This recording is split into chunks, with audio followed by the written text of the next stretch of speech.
এই দেখো চা লুচি নিয়ে খেতে বসে গেছে, চা হয়ে গেছে, ছেলে ফোন দেখছে, ছেলে বাবি তাকাও দিকে গলা ব্যথা হয়েছে, বাবির একটু চা দিয়েছি, পরে রুটি খাওয়াবো।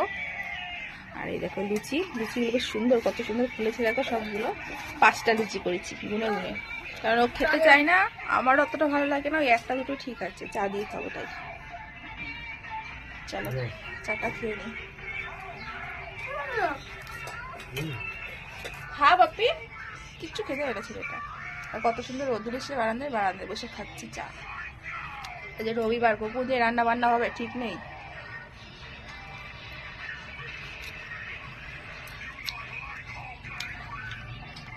গরম গরম লুচি এরকম চা দিয়ে এখন দুটো ভালো লাগে, পরে ভালো লাগে না।